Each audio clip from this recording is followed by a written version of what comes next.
உறவுகளை நான் ஏமாந்த மாதிரி நீங்களே ஏமாந்துடாதீங்க. என்ன ஏமாந்தேன்னு கேட்குறீங்களா? ஆமாங்க. இந்த புடவை தான் காரணம். இது வந்து எனக்கு நிச்சயதார்த்தத்துக்கு எங்கள் அம்மா எடுத்த புடவை. இதே மாதிரி நிச்சயதார்த்தத்துக்கு என் வீட்டுக்காரரும் எனக்கு ஒரு புடவை எடுத்துகிட்டு வந்திருந்தாரு. அந்த புடவைய இன்றைக்கி வந்துட்டு ரோட்டில் வந்து பட்டு புடவை பழைய புடவை வாங்குறவங்க வந்திருந்தாங்க. அவங்கக்கிட்ட நான் விற்றேன் அந்த புடவைய. அந்த புடவைய என்ன விலைக்கு என்கிட்டருந்து பேசி அவங்க வாங்குறாங்கன்னு கொஞ்சம் பாருங்கள் நீங்களேவும்.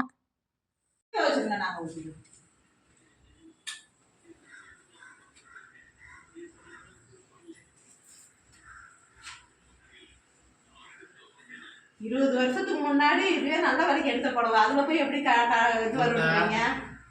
வரும். நகை விலையும் கம்மி, வெள்ளி விலையும் கம்மி. அதாவது டச் ஒரு டச் இருக்குது, 1க்கு 4 டச் இருக்குது, நிறைய இருக்குது வித்தியாசம்.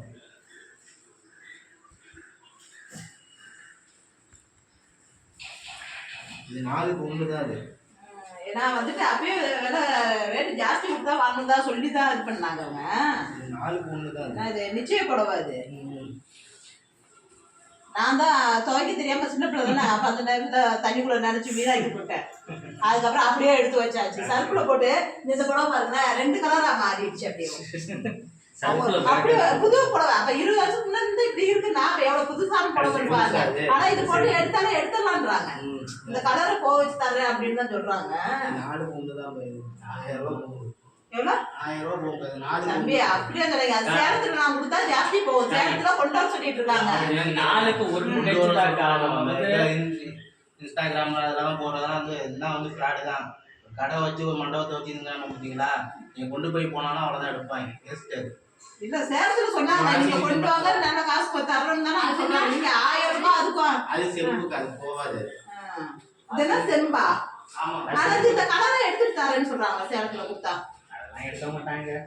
சொல்றதுதான் அப்படி. நீங்க புதுசு வாங்குனீங்கன்னா அப்படிதான் சொல்லுவாங்க. இல்ல இல்ல அவங்க சொன்னாங்க எடுத்துட்டு வர சொல்லி சொன்னாங்க. இந்த கலர்லாம் போக வச்சு தரோம் அப்படின்னு.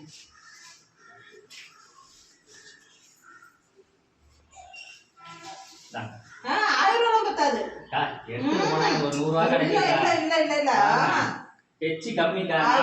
அப்படியெல்லாம் சொல்லாதீங்க. அப்ப உள்ள புடவை இப்ப உள்ள புடவை நீங்க எவ்வளவு வேணாலும் சொல்லுங்க, அதை நான் நம்புவேன். ஏன்னா எல்லாத்தையும் உண்டுக்கா. ஏன்னா அப்ப அந்த டைம்லயேவோ நான் கட்டியிருக்கப்ப எங்க அக்கா அது புடவை எப்படி இருக்குன்னு பாக்குறதுக்கு இந்த கம்பியை எடுத்து விட்டு அவங்க செஞ்சு பார்த்து சொன்னாங்க, அம்மா இது ஒரிஜினல் புடவை. 4க்கு 1 இல்லன்னு சொல்ல. அது 4க்கு 1. ஏன்னா அப்பயேவா இன்னைக்கு என்னமோ பார்த்துதான் சொன்னீங்க. எங்க அக்கா இது உருவி எடுத்தேவோ அப்படி உரசி பார்த்தே சொன்னாங்க இது ஒரிஜினல் புடவை அப்படின்னாங்க. அப்படி இருக்கும் 4க்கு 1 காயுது. எச்சி கம்மி. 4க்கு 1 எச்சி கம்மியா உள்ளது இருக்கு, அதிகமா உள்ளது இருக்கு. 1500 ரூபாய் சொல்லுங்க. 1000 ரூபாய் கண்டிப்பா நான் தர மாட்டேன். 1500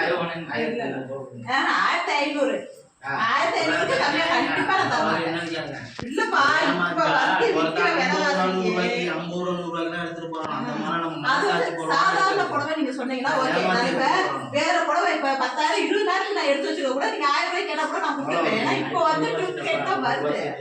1500 தம்பி 1500 ரூபாய் இல்லாம நான் வாங்குறேன்.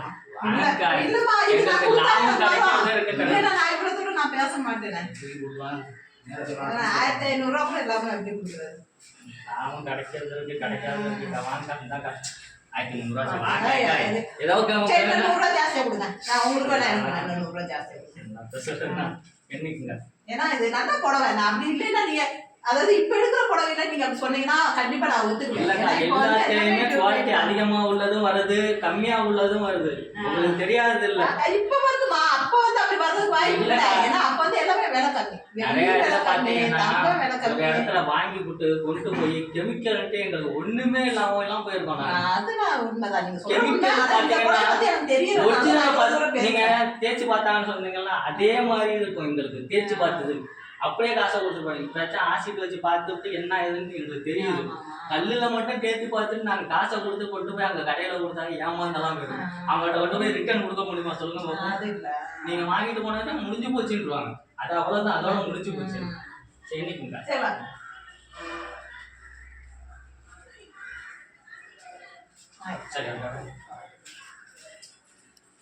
என்னோட நிச்சய புடவை தான் இப்ப நான் அவங்களுக்கு நான் கொடுத்தது.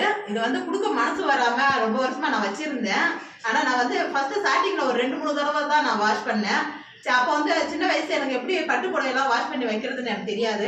நான் பேசாமல் சர்ஃபை போட்டு நல்லா நினச்சி இது பார்த்தீங்களா, இது எங்கள் அம்மா நிச்சயத்தப்ப எனக்கு எடுத்து கொடுத்த புடவை தான். நிச்சயத்துக்கு அவங்க பொண்ணு பார்க்க வரும்போது நான் கட்டியிருந்த புடவை. இதையும் அந்த புடவையும் என்ன பண்ணேன், சர்ஃபில் போட்டு நினச்சி விட்டேன். நினச்ச உடனே இந்த கலர்லாம் பார்த்தீங்களா அப்படியே எல்லாம் போய் அதில் இதுமா ஒட்டிடுச்சு. 2 கலரும் ஒன்றாயிடுச்சு. ஆனால் புடவை இன்னும் புதுசாகவே தான் இருக்கும். ஏன்னா 10-20 வருஷம் ஆயிடுச்சு இருந்தும் பார்த்தீங்களா. ஆனால் இந்த புடவை வேணான்ட்டாங்க, இது சரியில்லை அப்படின்ட்டாங்க. ஆனால் அந்த புடவை ரொம்பவே நல்ல புடவை தான். ஆனால் அவர் வந்து எனக்கு வந்து 1000 ரூபா தான் தருவேன்னாரு. நான் 1400 ரூபாயை நான் கேட்டு வாங்கிட்டேன். பார்த்தீங்களா, நல்லா விவரமாக பேசி விற்றுருக்கேன்னு நான் நினச்சிக்கிட்டு இருக்கேன். ஆனால் அக்காவங்கிட்ட சொன்னால் அக்காவங்க எல்லாம் என்ன சேர்ந்து திட்ட ஆரம்பிச்சிட்டாங்க. கடையில் கொடுத்துருந்தா 6000 7000 கிடைக்க வேண்டிய புடவைய வெறும் 1400 ரூபாய்க்கு கொடுத்துருக்கேன்னு சொல்லி இப்போ தாங்க நான் ஏமாந்தது எனக்கு தெரியுது.